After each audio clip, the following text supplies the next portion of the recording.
Welcome to another edition of Grez. Thank you for taking the time. We're outside St. John Cemetery, outside of a building which serves as a mausoleum. And we're here to visit and tell the story about Charles Atlas. Charles Atlas. Best way maybe to describe it, I don't know if many of you are familiar with Charles Atlas, but the best way I could think of is maybe if you're familiar with Jack LaLanne. Even that may be an outdated reference.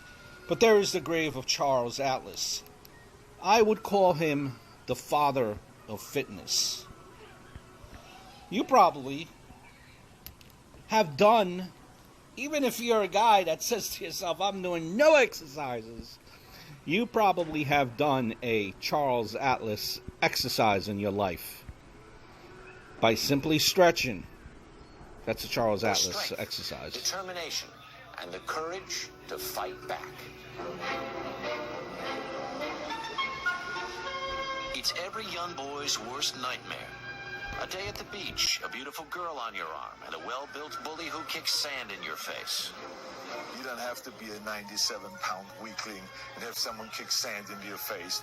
No one does, not even Charles Atlas. But it happened to him too, until he fought back.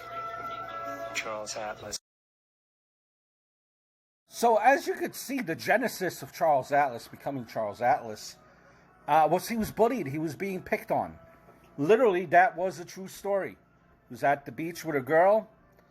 A muscular guy comes over, kicks sand in his face. And that's when he decided to kind of change his whole outlook on his appearance. He decided to, he looked at Hercules. And he said to himself, how can I be like this guy, like Hercules? He was told it was to go through a gym. And, he's going through a gym using the machines, and it's not working for him. He's not seeing any results. So he's kind of is dejected, and he wants to kind of... There's a stream of belief in American physical education that believed you didn't have to really make your muscles move you, but you could become fit if something else moved you. So you have these amazing machines with canvas belts that vibrate people and vibrate their flesh. And the idea was that this was going to help them reduce. Well, how do you like it? Oh, great. But Atlas knew there was no such thing as a quick fix. Getting into shape his way required hard work and discipline, and he presented himself as the perfect example of that. If it worked for him, it could work for others. In essence, what Charles Atlas was selling, if you will, was hope. And that's what it was. He realized he wasn't seeing any results. Took a step back. Was at his zoo, believe it or not, seeing a lion stretch, and he noticed how powerful the lion looks. And that's it. That's the whole genesis. He realized to himself, or what he preached, is that you do not need machines. Charles was even a guest on the popular TV show, I've Got a Secret. How old are you, Mr. Atlas? I'm 63 years old, sir.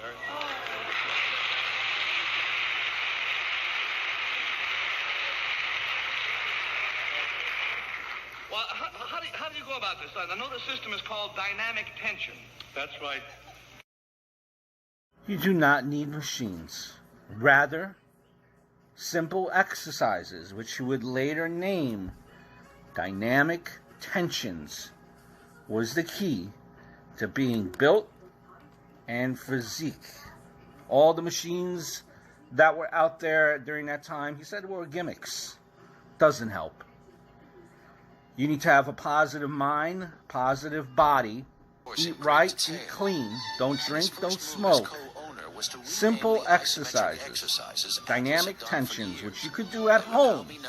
One muscle pushing up against another muscle. Realized the best way to sell the Atlas course was to sell Atlas himself. He ran a series of ads in the backs of magazines and comic books targeted at young boys. These ads all featured Atlas wearing just a simple pair of white trunks, the best way to showcase his famous physique. He wrote ad copy to accompany these powerful new images. And, you know, I think it's really like the beginning, the precursor to like all these like diet plans and, you know, stuff like that. He would actually send out this publication. He would guarantee that you would start seeing results, some type of results, you know, within 7 days, as you could have seen in the old brochures. And it was actually challenged, and he was taken to court by one of his competitors, who's saying that you cannot see results unless you use barbells. That's the only time you would see results. And due to fear of false advertisement, Charles Atlas was actually frustrated. Mac gambles a postage stamp on the actually taken to court, and he did win. So that was a huge feather in his cap. You could see the commercial, the comic about Mac, the real life story of what Charles Atlas went through. So he was able to use marketing. He was able to market his product. You know, he even was able to portray it. Listen, in the workplace where a lot of people are going to work, you need to be dressed for your success. You need to look your best.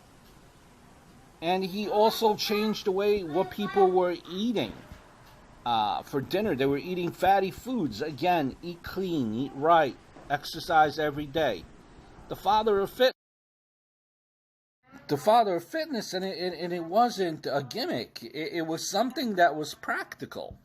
Like, as you can see, the pose that he is in right now, that's considered an exercise.